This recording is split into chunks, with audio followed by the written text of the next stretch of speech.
Hello and welcome to another episode of Feeding Fatty. I'm Roy. I'm Terry. We're so glad y'all are with us. We are taping this just after the holiday, Thanksgiving holiday 2020. So we probably will be referencing a little bit of that. Of course, this is our journey, my journey. Terry is my support system and helping me to, try to get my weight, my health under control. So we always want to have other, it's one thing for us to talk about our journeys, but we want to have other people on to more professionals to help us with that and help you with that. So today we have a great guest, and Terry, I'll let you introduce. Yes, we're so excited to have Robin Clare, and she is a spiritual author and recovery and writing coach with a business career background. She wanted to learn to live according to her authentic mission during a successful 25-year MBA career in public and private sectors. And she has a deep passion for spirituality and wellness, traveling the globe to study with spiritual masters while developing her divine gifts. Robin, welcome. You are so welcome to this show. I'm very excited to talk to you. Thank you, Terry, and thank you, Roy, for having me on today. You bet. Yeah, we're looking forward to it. And I think maybe just kind of start out. I mean, I know you have a lot to talk about the spiritualness and, the addiction and how that affects us, our weight and everything. But let's talk about your journey for just a minute. I mean, you've made a big break, kind of stepping away from your corporate career, pursuing the spiritualness, and it's big. So let's talk about how, kind of what led up to that and then kind of your journey through that process. Yes, thank you. So as Terry pointed out, I spent like 25 years in corporate, but throughout that time, I had two personalities. One was my corporate personality, get ahead at any cost. And then on the weekends, so I called myself a corporate warrior. And then on the weekends, I was a spiritual warrior, and they could never meet. During the time that I was in corporate America, you did not talk about spirituality. I don't know if you do now, but I know you didn't do it then. Right. And I just started to have this need to have become my authentic self. Like I couldn't be in business anymore without being my spiritual self. And so I was really driven outside for like a year. I stood on my deck almost every night asking, how can I be of greater service to mankind? What I didn't know at the time is that I was actually dedicating my life to be of divine service, meaning that I would become a promoter of spiritual events. That's what I did first. And then I would also then become a spiritual teacher, a spiritual author. I would be delivering messages from what many might call the non-physical realm. And so that's what I do. I help people to connect to their own inner divinity and then to what others might call spirit guides, angels, deceased loved ones, and ascended beings. And I feel very blessed to have this role. And sometimes I can't even believe it. I can't believe that I went from this corporate life to this life. Although if you ask any of my good friends or my family, they would tell you that I was always like this. There were always unique things that happened to me that didn't happen to other people. So I have this idea, and then, folks would always ask me, how do you do what you do? And I always say, I didn't know that I couldn't. Yeah. I didn't realize, if we're all energy, if the universe is all energy, then why can't I speak to anyone or connect in any way? And so this knowing that everything is possible for me allowed me to have access, I guess is the best way of saying it, to ascended beings that have messages for humanity. And is that what energy is like for somebody, just layperson who doesn't really quite know what energy is? Yeah. It kind of scares people some. They're like, oh my gosh, it's kind of weird. It's like going back to the 60s and, Yeah. Well, the universe is made up of energy. We are made up of energy. That's why the study of energy medicine is so important for our wellness, because the way I always say with energy medicine is that we get, so if we're energy, my work is based on the premise that we are a soul being having a human being experience, not the other way around. And so the body is the vessel for your soul to come here and learn. And then other members of your soul family show up in different roles in your life. You know, people from in my teachings, we choose our parents, right? Because we say to them, hey, you know, before we come here, I need to learn this and I need to learn that. Can you come in here and set the stage so that I could reach my potential in this lifetime of learning what I need to in order for my soul to grow? Because this lifetime is just a tiny little step on the journey of our soul. It seems like a long time, and it seems like for some people it feels like forever. And that's why I always say, look at it from your soul's perspective. Why is your soul here? What does it want to accomplish? And so when you're looking at what your soul wants to accomplish, you're living from the energy of you, the energy aspect of you, right? Okay. And then from a health perspective, which the three of us are very interested in, if our soul's energy, the energy, and we're connected to all the energy in all of the universe, most diseases typically start out as dis-ease in the energy field. And then if we don't heal it in our energy field, if we don't get to understand what's bothering us, our emotions, our thoughts are energy, our emotions are energy, that's part of our energy field. If we don't heal those thoughts, those emotions, then typically they land in our body and become disease. So this is why energy medicine is so important, because you want to be able to understand the impact of emotions and thoughts and Yes. behaviors on your health. Yeah, and we discussed that a lot about being able to, get stuff out. And I think what you're talking about, in some respects, is holding things in. We have to learn ourselves. I think it's interesting what you said, that you felt like your corporate self and your real spiritual self couldn't align. And it's important that we think about that, because a lot of times you're right. We have these dueling personalities. It's with friends, at home, at church, at wherever. And sometimes we need to do a lot of introspection to see who we are and be able to be that person in life. Across the board. It makes it a lot easier. I think that we tend to hold a lot more stress when I can't feel like I can be myself. I have to be something different or act a special way. Yeah. And I, as someone who's a recovery coach, I find that ability to be your authentic self, your person in recovery, is so critical for your own self-care, for your relationships. You're living your recovery at work and living your recovery in your community. So you have to live your recovery in Right. all aspects of your self, which is the only thing that really guarantees that you'll stay in recovery, right? We're Yeah. multifaceted beings doing a lot of different things. And when you declare that you're in recovery, you must follow that in all parts of you. People shouldn't get a different person at work than they get at home. We Right. should be able to be, we should be our authentic self, and we should feel that we can be our authentic self. Yeah. So I think a thing that really interested really got us interested in wanting to talk to you, is that you pretty much call this out, and we'll talk about the food and the weight side. You pretty much call this out as an addiction, and it is. I mean, I have to always admit and say this out loud, that, I am the fatty of the two. And that's, we talk about things on this show related to me and my struggles, but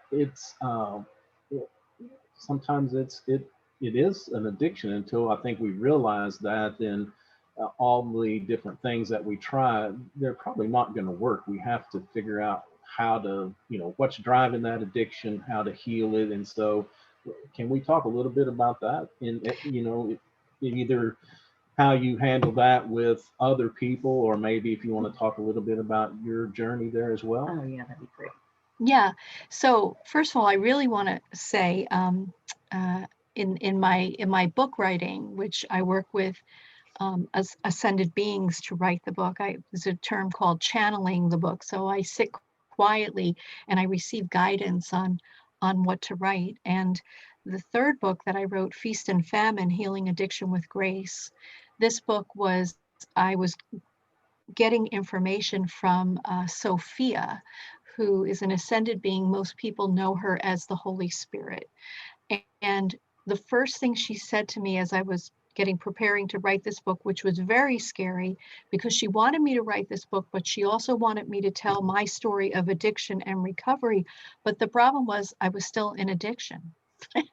So I'm like, well, this is going to be fun. I guess I'm just going to have to fake it until I make it in this book, right? And so the first thing that she said to me in Feast and Famine, Healing Addiction with Grace, is that there's only one addiction on this planet, and that is to suffering. And then we choose our vice or our substance to perpetuate the suffering until we're ready to look at the suffering and we're ready to heal that, heal our traumas, and then get back into loving ourselves. So for food, I would say that what the real question is when someone has a food addiction is, what are you really hungry for? Right? Not it's so you can't, yes, we have secondary addictions, right? Mine happened to be chocolate. You know, I realized that this year I became allergic to it. I can't even eat it anymore, and it's made such a big difference in my life, I think. Or maybe I'm allergic to it for a while until my body says, all right, we can trust her again to not go crazy eating it. Like maybe there'll come a time where I can get back to eating it, but maybe I needed to, even though I was in recovery. So I was obsessive compulsive food disorder plus bulimia. And so I was definitely in recovery from the bulimia because I didn't have any choice because I almost died. Through, I think last time I did it, I was bleeding and I had pain all over my body. And I realized that if I continued to do this, I would probably pop a gasket somewhere in my head or in my heart or something. And so I stopped, but I was still obsessively eating, you know, and then I realized I need to figure out why I'm still obsessively eating.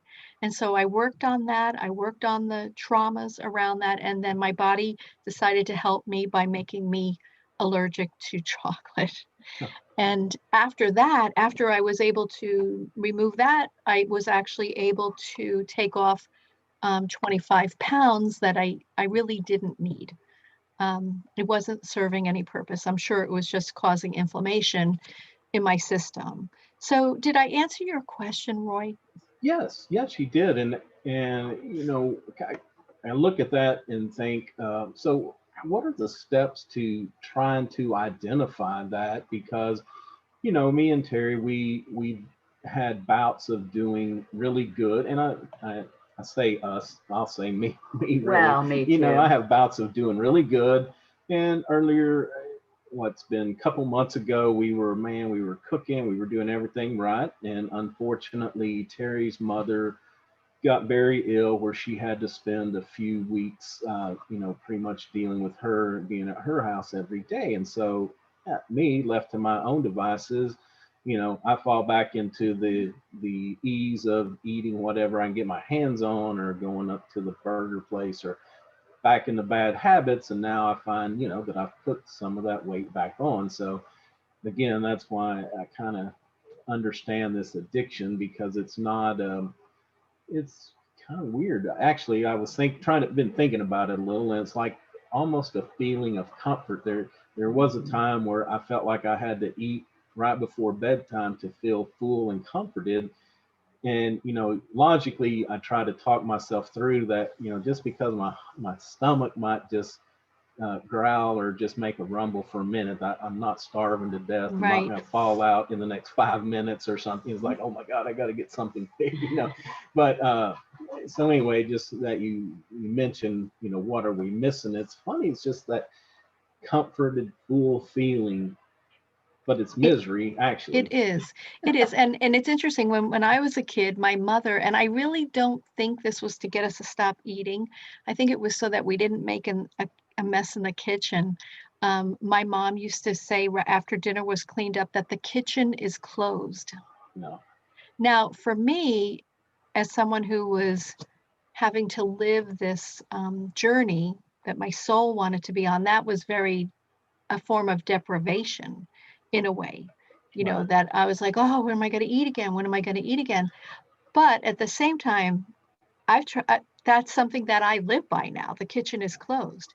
Yeah. Like, I just don't go back into the kitchen after dinner, and I know I'm not going to starve before breakfast, right? Like, Right. that's just Right. not possible. But Right. one of the things that that happened to me this Thanksgiving is I have been making all the same recipes, mostly with my daughter, for years and years. And those recipes hold like a memory, maybe perhaps, of overeating, Yeah. right? Of stuffing myself and then purging, right? Like stuffing and purging, stuffing and purging.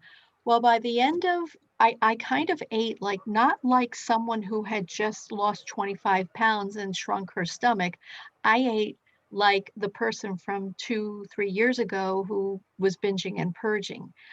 By the end of the night, by the end of the dinner, I was so sick. Like I thought, like I felt like I had, I don't know, food poisoning, but not real food poisoning, but Right. sort of like like I was drunk on food. And then I just felt like and I've been dealing, I think, with a food hangover. Like I didn't Yes. have alcohol. It was all food that made me I, dizzy and sweating. And, I had to go outside so that I could, I could breathe. Like, I'm like, what did I just do? Why did yeah. I do that? And I think it was associated with the idea that it's a holiday, so you can eat whatever you want.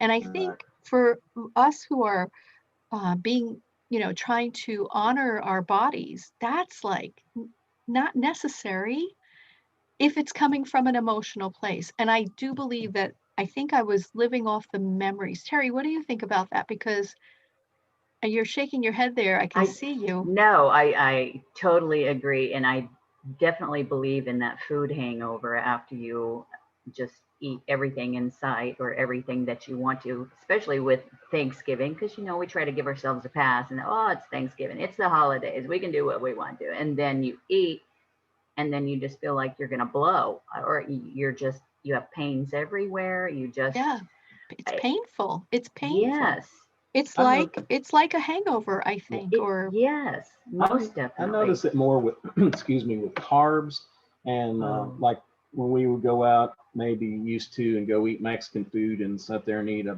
couple baskets of chips or tortillas or whatever. Well, it is like the next day I would I would have the headache. My head would be full and congested, and Mhm. it may take me 2 or 3 hours after I woke up to get out from under that. So, I mean, it is a real definite thing for sure. And on the opposite of that, think about how amazing you feel when you eat something healthy, Right. Yes. Yes. right? When you've had a meal that you would consider healthy, and then the food is energizing your body and um, giving it the fuel that it needs to be productive, right? Right.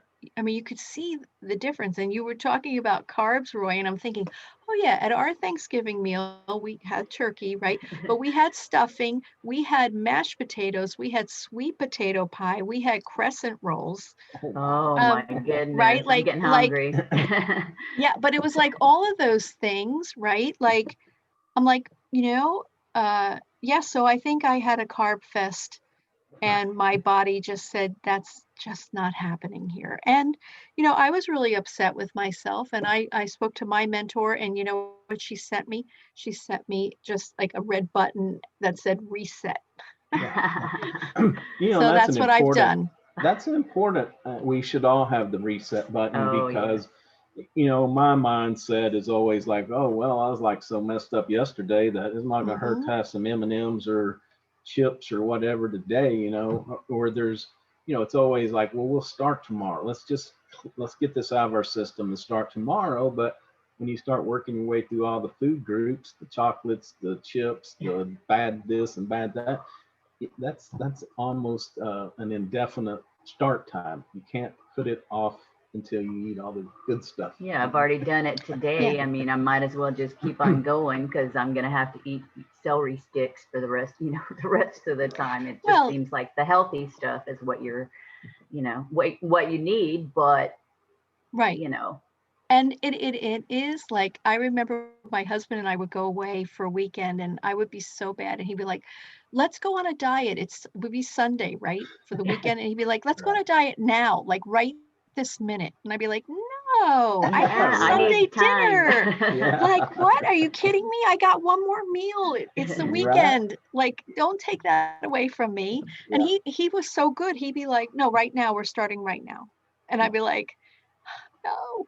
But the thing that's interesting is I also think, you come off a holiday like Thanksgiving, sometimes you need to take it, just give yourself 2 or 3 days to get back to what is healthy eating for you. Right? Like today I had a half a cookie, well, big half, it was a big cookie. I had half of it. But I'm like, giant. Yeah. But I'm like, all right, I had the cookie. I just need to account for that. Right. And so going into dinner, I'm a big proponent of MyFitnessPal, which is an app where you count your calories, but I'm also watching my carbs, my fats, and my protein. Right. And so I know that I am really at the top of my carbs already. So what can I have for supper that is not going to push me way over on the carbs? And so that's that way. Because I did want the cookie and I wanted some croutons in my soup, right? So croutons are really fattening if you really look at them. But I know what I ate, right? And so I'm not depriving myself of anything today because I don't really believe in deprivation. Although I do believe that if I didn't have carbs, I would feel better. Just like you said, Roy, like I think carbs make us feel like crap.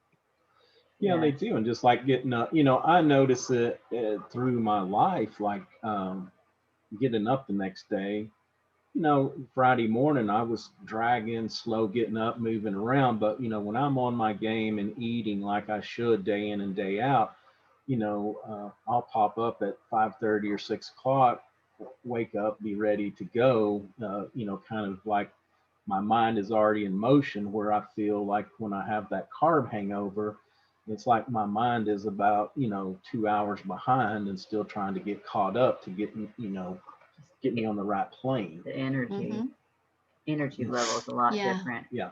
So anyway, it makes a big difference. And I actually find I have to be really careful if I have like oatmeal for breakfast. I mean, nothing wrong with oatmeal, right? Awesome for you. But that is psychologically gives me like, oh, carbs, we've started with the carbs. Yeah. Where are we going with the carbs, right? Yeah. So it actually just makes my day harder because I have to remember that I had carbs in the morning, and sometimes I just want hot oatmeal, and it's so good for you, right? Yeah.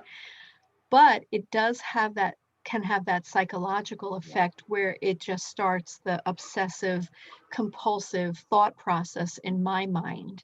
And that's why I'm better off with like a protein shake or something with spinach in it and almond milk. I'm better like that. I'm better with a very healthy shake in the morning, and I just feel like I've given my body something good to start with.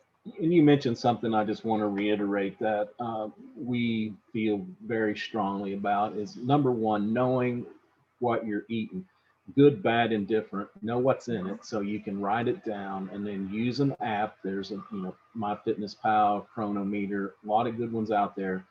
Use it to mark it down, because at the end of the day, either you can adjust to try to be closer to where you want to be, or if you're totally off the reservation, you'll understand why the next day or two you've gained weight. You can look back and say, well, you know, these are all the things that I ate during this time period. So I always say it's good to use it whether you're eating bad or whether you're eating good, because if you're not eating right, you'll be able to see The how patterns. bad that really is. Because a lot of times, you know, like us, until we sat down and really thought things through, then I'd be like, oh my gosh, croutons. So, you know, I had this little thing. I'd sit down and make a crouton salad with just, it was a bowl of croutons with some Parmesan cheese and a little dressing on them. And so then you think, okay, well, 10 croutons have 200, or, you know, I don't know how much. They have a lot of carbs.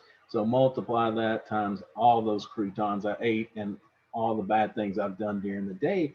Then all of a sudden you start getting this realization of, I see now why I'm having trouble losing weight, because it's all these things that you really don't think about, but they add up over a day's time. Yeah.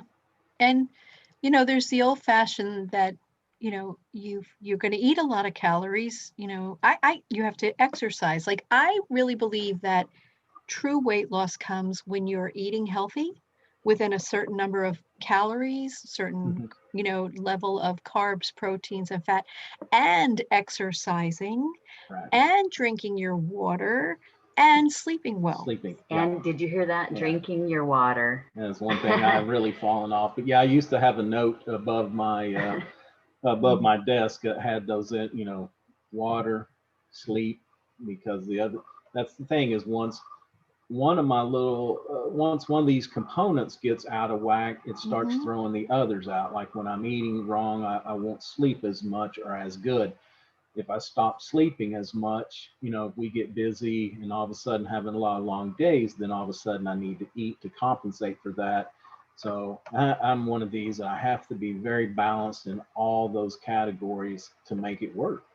And, Yeah. you know, I think that I believe in the rule that uh, diet is 75 to 80% of the weight loss, but we can't discount the exercise, because we need to move our bodies. And I said a lot, and I get very, you know, very stiff. I feel like my circulation is not as good. You know, it's your heart. There's so many other things that just take weight loss off the table. There's so many other reasons that we need to get out and move during the day. Yeah. And I was thinking of listening to what you were saying, Roy, and I'm thinking it's like our body intuitively knows that we are giving it what it needs, Mhm. right? We're hydrating it, we're giving it healthy food, we're giving it sleep, right?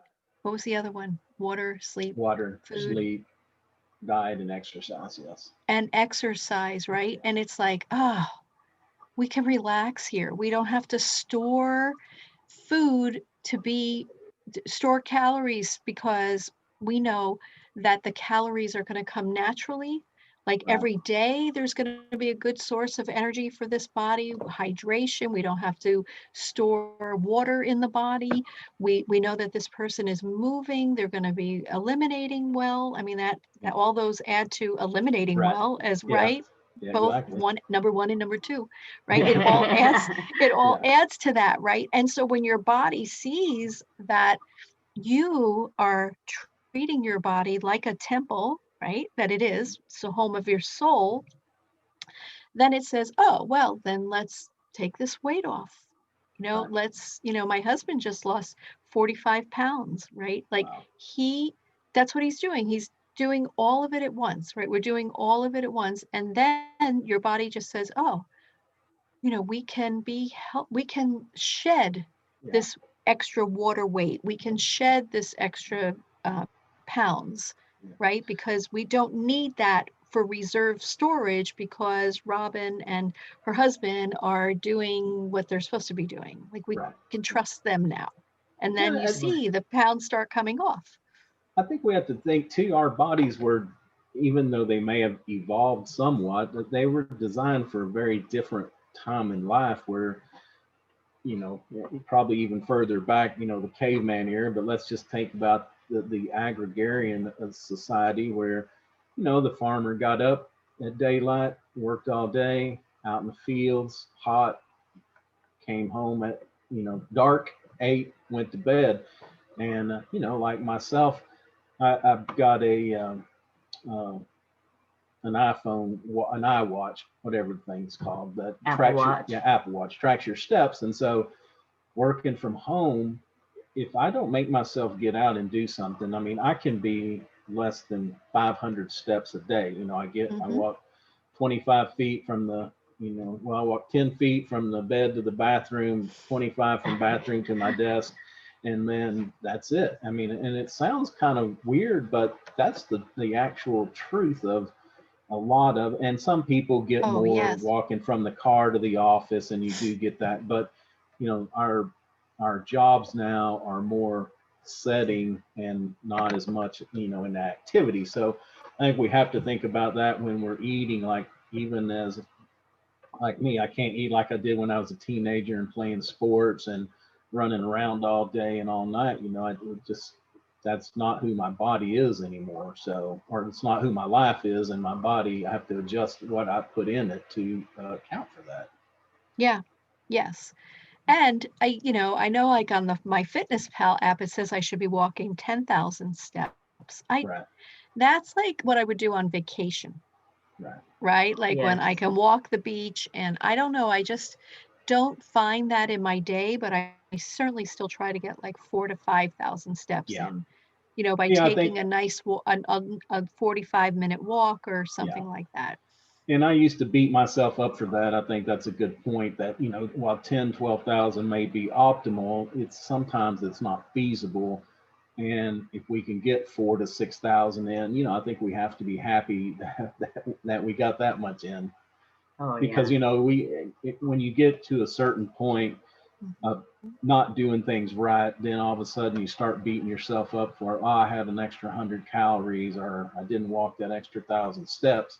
But think about, if you hadn't been paying any attention at all, you might have had 5,000 extra calories, or you might have had 4,000 less steps. So that just gets back to, let's celebrate the positives that we do, of Mhm. what we do Yeah. achieve, and maybe my calories or my carbs were a little bit over today, but if I hadn't been paying attention, they'd have been a lot over. So let's think how good that is. So, and the other thing I wanted to move to, because I know Terry is Oh, chomping at the yes. bits to talk about writing. So, Yes. Yes. because over the last, while we were on vacation, I read a book by Matthew McConaughey. He just put Mm. a book out, and what he did is he was a prolific journaler from a young age, and he took all of his notes and went and put this book together, and it was very good. And I've talked to some other guests on my business podcast that journaling big part of their day, and I'm not good about that, but let's just talk about journaling, writing, how that can be of help to us, because I think it's very important. Hmm. Yeah, so I'm an author. I'm an author of 3 books that are out now, one that's getting ready to be published, and then I have 2 more that that are nipping at my heels. One is actually a book on writing, Terry, Okay. and then the other one is the next in my series of messages from the spiritual masters. Um, and I remember when I first was feeling and knowing this guidance that I needed to write, because what I know for sure is writing it down, journaling, or writing, maybe writing a manuscript heals you, right? Because it takes everything that's inside of you, all of these experiences, and it puts them out on a piece of paper.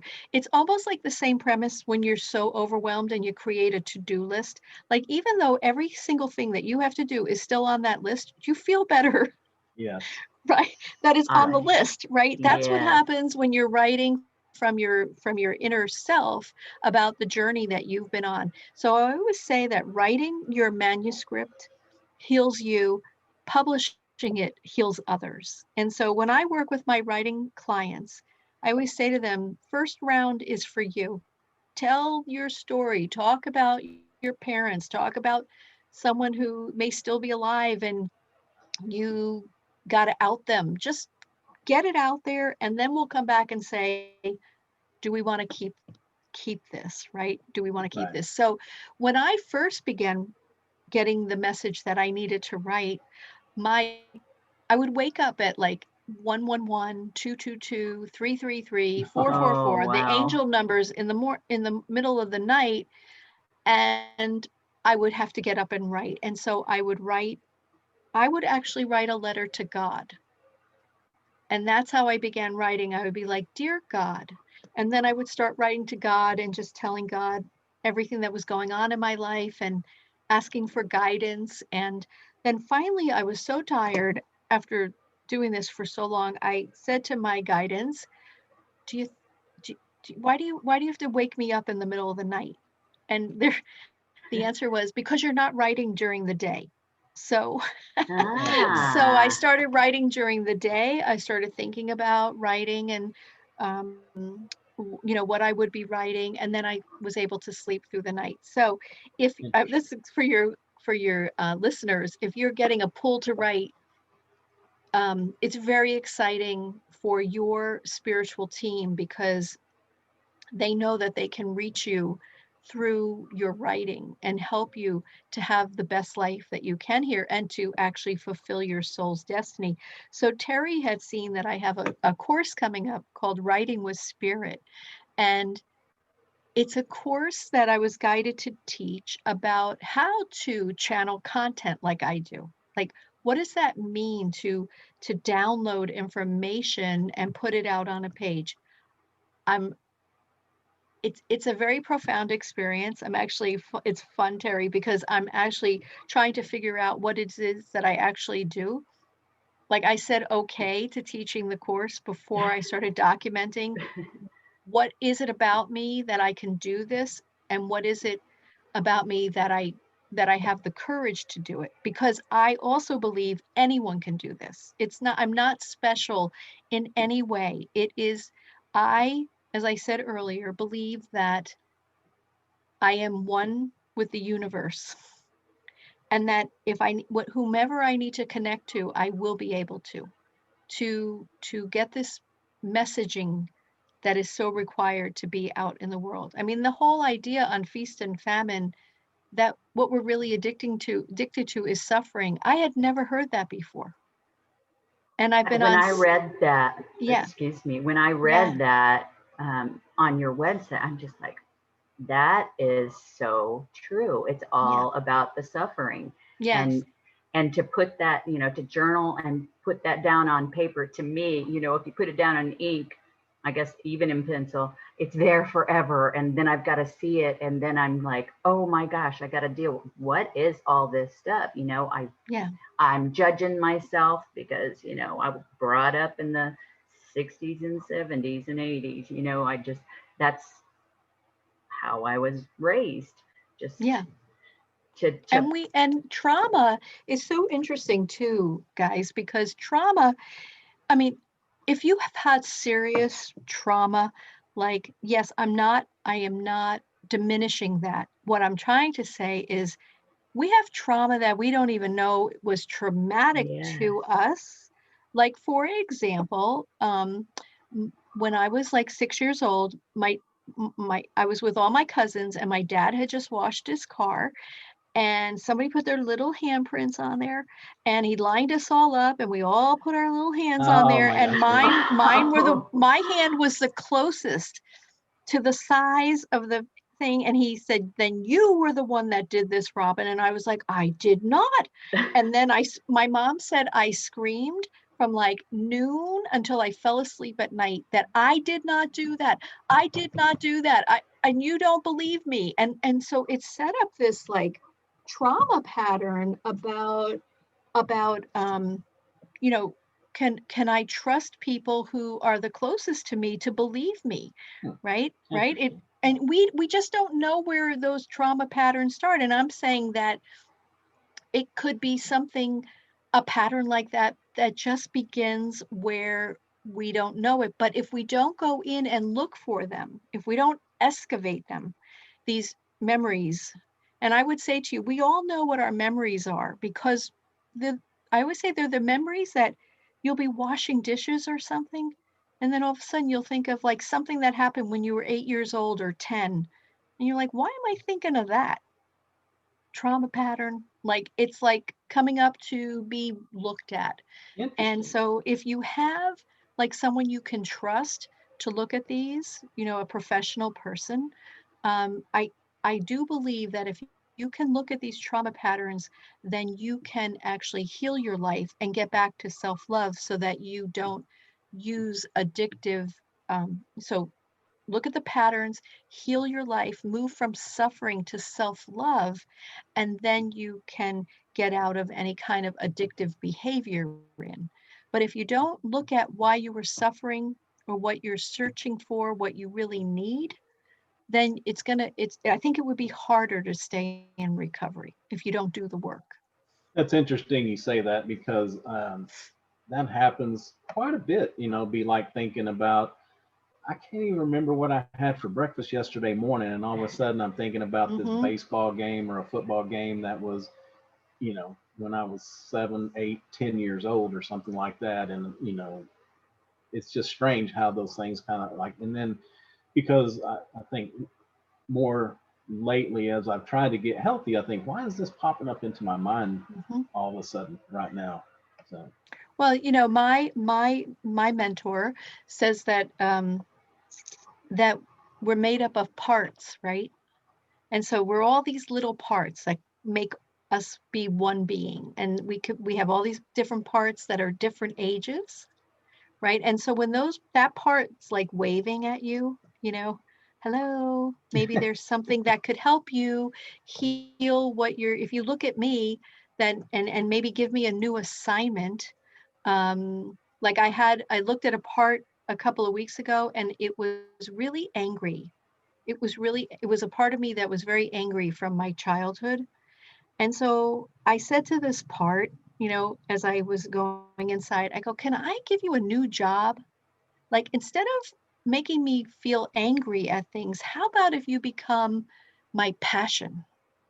How about if you fuel my projects, right? And instead of having me look for reasons why people might mess me up, right? Like right. being not trusting people or getting mad at people if they don't live up to my expectations. How about being my passion for the project so that I can clearly state what my boundaries are and clearly state what my requirements are of other people, and then make it up to them to say, I can do that, Robin, or I can't. And maybe we don't do this. But so I'm having that anger fuel my projects with passion, and then we'll Yeah, see what happens. But we have to know the source of that, what was going on at that memory. I would like to, I'm going back for a second. I would like to know if any of your siblings ever fessed up to putting that handprint on the car, or if you actually did it and you were just denying. I don't know. I don't know. I mean, I think no one was going to fess up to that because my dad was so mad.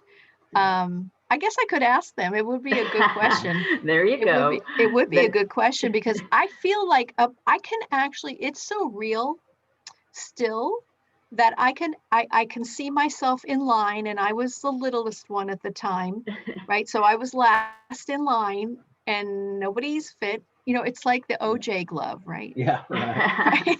right. Well, You must have quit. it's funny how that works because I remember when I wasn't there, but my ex-wife and my grandmother had gone shopping with the kids, and so my son was probably 3, 4, 5 at the time, and this is how long ago it's been. There were actually department stores you could go in and buy clothes and other merchandise.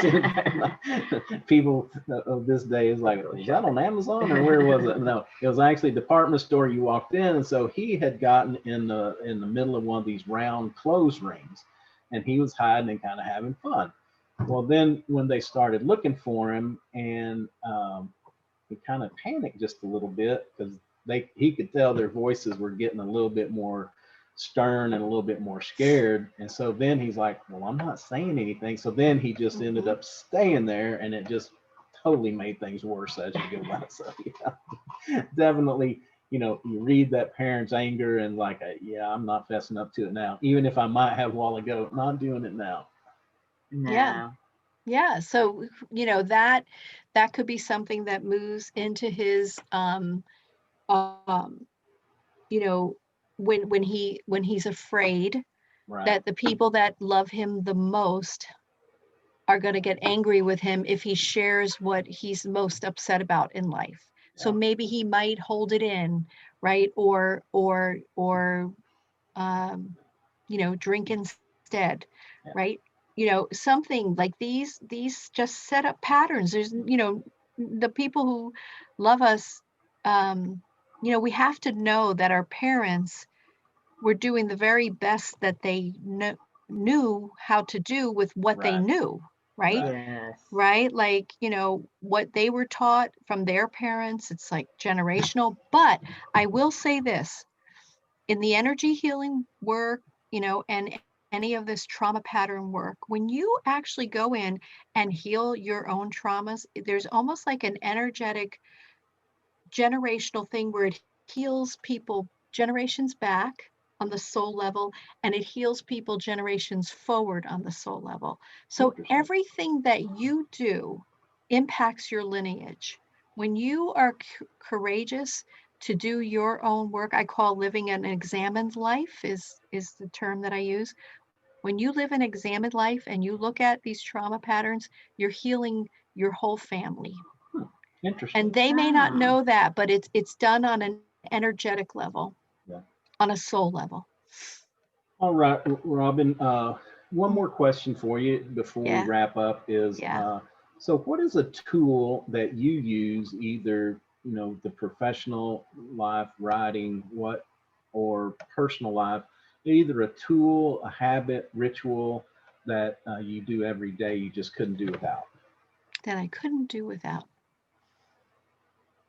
Um, I I pray every morning when I get up, and I pray the gratitude for being here. I pray with gratitude for being able to serve. I pray with gratitude to be able to share wisdom. And I pray with gratitude for my recovery, so that I can stay healthy. So, and I pray obviously for my loved ones for their health and wellness. And I believe that starting my day, it's the first thing I do. I don't even get out of bed, but I just go into this prayer because I feel that it sets my energy to be in alignment with my divine source, which um, which is kind of like a requirement for my job. But Right. I also think that it just sets me off in the right direction. And I'm a big proponent of the law of attraction and the teachings of Abraham Hicks. And I believe that it's aligning me with all that I most desire in my life. And that hopefully by staying in that mindset of positivity, or starting my day off there being positive and grateful, that can only attract more things to me that I most desire on a daily basis. Yeah, That's awesome. I do believe in that so much that if we practice being gracious, thankful, it just attracts more positive. If we always walk around upset and mad, then it's just going to seem like it attracts more problems to our life. So that's awesome. Always does.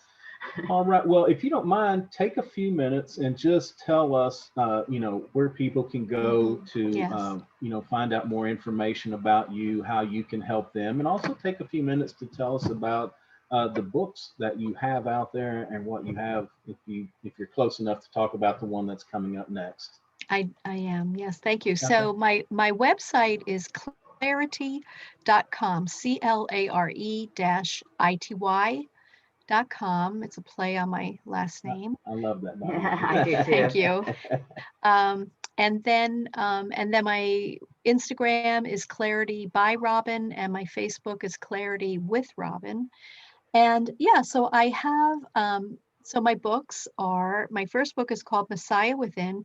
It's a guide to embracing your inner divinity, and it's a channeled book with Yeshua, who most people call Jesus. And then my second book is called The Divine Keys. It is a book on how to live a divinely guided life. Yeshua came back and told me I wasn't living the first book, so I had to figure out what I was doing wrong, I guess. And so I figured that out, and then it's a simple book, it's a contemplative book. Of course, a third book, which we talked about, Feast and Famine, Healing Addiction with Grace, is a book to help people to move out of the addiction of suffering to a healed life and living in recovery and allowing grace into their lives. My fourth book is a book that I wrote with King Solomon, and that's just about ready. It's called King Solomon Speaks, a meditation journey from spiritual to divine, and it's 7 meditations that will help people to really live their divine journey versus just studying it or, saying they're never healed. It's about being healed, being of service, and allowing others to make the journey with you. And then my fifth book I'll start writing is, well, I don't know, my fifth and sixth, maybe I have to write them at the same time since they came in at the same time. But one is about this writing with spirit. Like, what does that look like? And using writing as a recovery tool, because that's what I did. I used writing to recover. And then the other one is another book with a female from the Bible. Her name is Martha, and it's about becoming a spiritual teacher. Okay.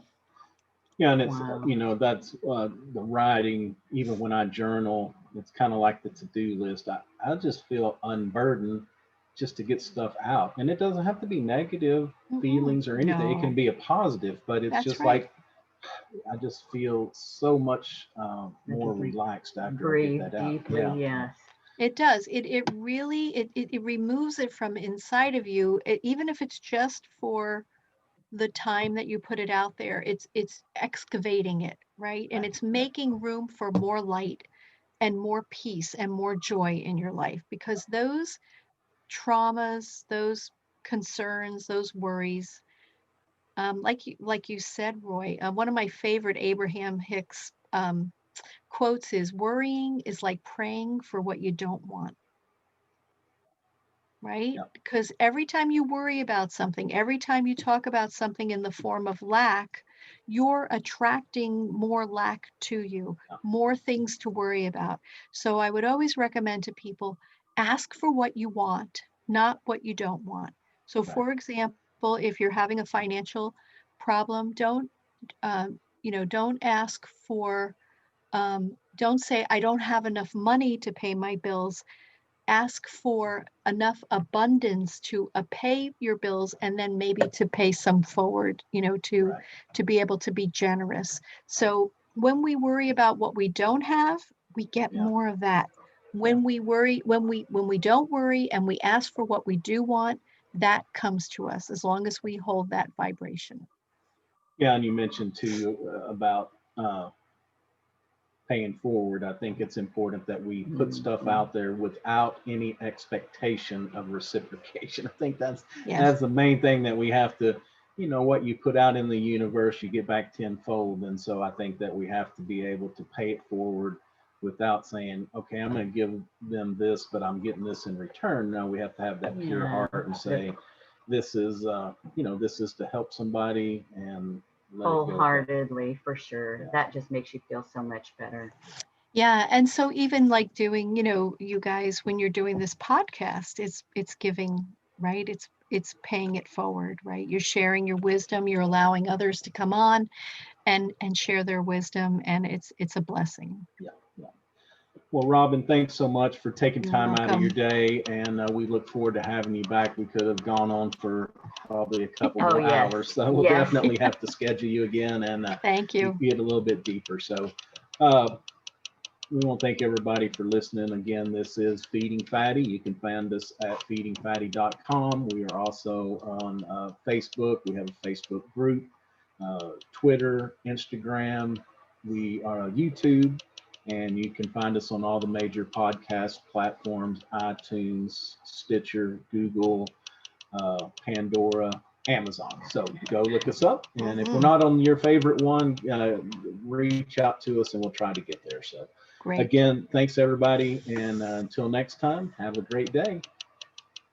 Thank you. Robin, thank you so much. You're we welcome. appreciate you. Terry, thank you. I appreciate being here.